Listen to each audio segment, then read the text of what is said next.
Alright y'all, it's your boy Alan, back with another video. It's my last full day in Taipei.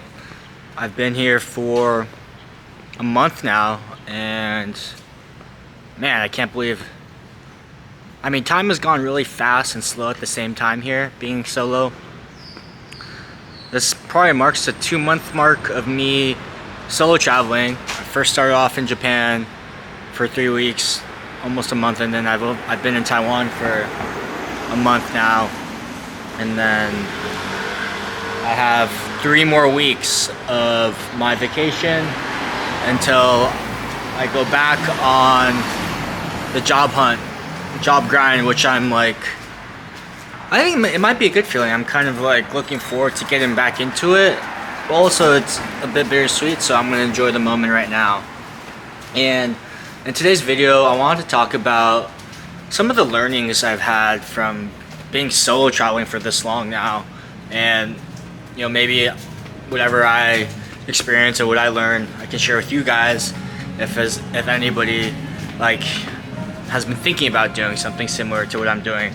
If they're in a transitional phase of their life or just want to try it out. I know solo traveling can be, it's either, I feel like, daunting for folks. It does take a lot of courage to do things out on your own, and some people that do solo traveling really like it. Some people do it and they just really dislike it.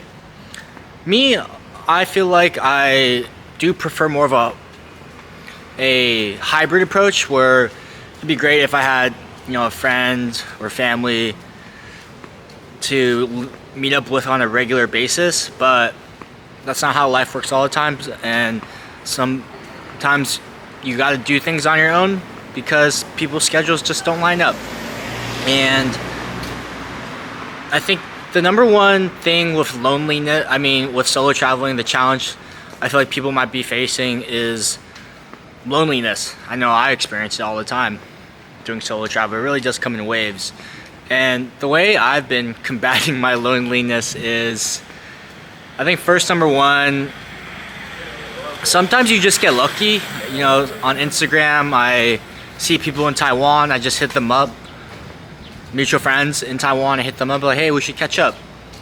I think it's a really good opportunity, or it's a good avenue to catch up with people that might not be super close friends, but being in a new city, a new country, it kind of opens that door for you to casually reach out and see if they want to hang out. I've also been going out alone. Last night I was out in Xinyi just walking around and enjoying the scenery and the vibe. And then the night before, I actually met up with a old coworker of mine, and I also reached out to her because she lives in Taiwan now, and asked her to catch up. We got dinner and drinks a few weeks back, and then I went out with her again this past weekend, and she had to go home early, so we only hung out for an hour. But I decided to stay out solo, and just like me randomly listening to music at a bar, some guys struck up a conversation with me, and then we started talking and hanging out, and had some good conversations during the night. And I'm gonna get lunch with them at Hooters tomorrow for my send-off dinner in Taipei, and I'm really excited about it because I feel like I made a new friends in Taipei, and if I ever come back here anytime soon, I'll definitely hit them up. And you can also go on dates, guy or girl, just get on the dating apps, go on some dates. That definitely helped me with my loneliness, going on dates with folks and going on trips with people I've met and just hanging out. And obviously it's difficult to date a long-term relationship and do long distance, but I think it's also a way to experience the culture of meeting people that live here locally, and they can show you around. I was shown around a bunch of cool local spots that frankly I wouldn't have found if somebody didn't show me them, a local didn't show me them. So yeah, I think loneliness is one of the biggest hurdles of solo traveling, and those are just some ways I've been combating it And even when I do get really lonely, like I'm going on a walk right now, and I'll go sit at a coffee shop, go to the gym, I just try to be around other people, whether like I'm interacting with them or not. And I think it's also been a really good skill to just be able to sit and be by yourself and whatnot. But I also think for the amount of time I've been solo traveling, which has been 2 months now, frankly it's quite a long time. I think I've hit a point where, and I'm blessed to say this, where I feel like I've been traveling for so long, I'm like, okay, I need to go to a new country, because I've been in Taiwan for a little bit longer than I was expecting to be, so I need to experience something new, or maybe that's like a sign for me that, you know, I'm recovered from my burnout and I can get back to work.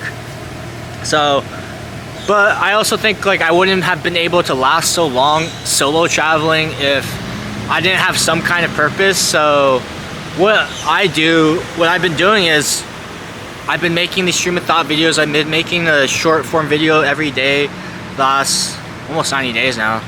But that's what I've been doing. It's just giving me a sense of purpose, and frankly, if I was just wandering aimlessly, I probably would not have lasted this long solo traveling, because I would just got really bored. But I think if you do decide to do solo traveling, it's really good to have some kind of purpose, whether that is you're reconnecting with your culture, friends, or family in a new country. Like me, I have the purpose of making a video every day. That has helped me a lot, because you can only, after a certain amount of time, it gets kind of boring just exploring things. I don't know, maybe that's just me. But I think it's really important to have some kind of purpose or goal you want to achieve while you're solo traveling. Has helped a lot. And then, you know, some other thing that I learned a lot about solo traveling is you really learn to rely on yourself. There's really going to be nobody to help you out if you are lost. You need to book a hotel, you need to make a quick decision. It really teaches you to have the self-confidence that you are going to figure it out. And if you don't figure it out, you're going to figure it out, because there's no other choice. I mean, obviously you can be resourceful and ask people for help, but like if you need to find a new hotel because your Airbnb fell through or something happened, you're gonna have to figure that out. If you need to book a flight, you gotta figure that out. If you gotta figure out directions, you get lost, well, you gotta figure that out. So I think solo traveling really gives you the time, or it forces you to be self-reliant. I know for me, I like to have a travel companion. Not just it's for like companionship and hanging out and experiencing things with other people. But then that also becomes a crutch, because then I rely on them to help me with certain things, and then I don't do that. But as a solo traveler, you're relying on only yourself to figure it out. And I think that's a really important skill set, because it just gives you confidence that you know you'll be good in any situation you go to, whether that's in a new country, new environment, And I think I've been truly blessed to be able to solo travel this beautiful country in Taiwan and reconnect with my culture. I think that's not something a lot of people get to do, and I'm fortunate enough to be able to do that. You know, solo traveling is, what I really like about it and the way I've been doing it is I've been booking my hotels based off ratings and pricing, so as it matches with my nightly rate. That's where I stay. And if you look at my Google Maps now in Taipei, I've green dots all over. It's not just in the touristy spots like Xinmending or Xinyi. Like I got them in Songqing. It's a very local, out of the way spot. But I think that's a really cool way to travel, especially if you're doing a solo travel for a long period of time, is to stay in different districts. It kind of keeps things interesting, and you can just you don't have to have the pressure of doing all the touristy things. I basically just go to the gym, go for a walk, eat some food, edit my video, sit at coffee shops, and people watch. And I think that's a pretty great way to travel. That way you don't need a vacation from your vacation. I think solo travel is something everybody should try at least once. You don't know if you don't like something until you try it, and maybe give it a go. get out of your comfort zone.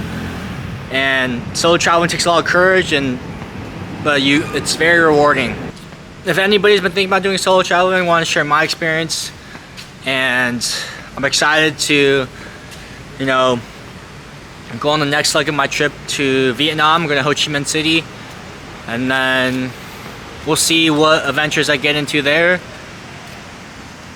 But a part of me is low-key getting sick of traveling, living out of a suitcase, and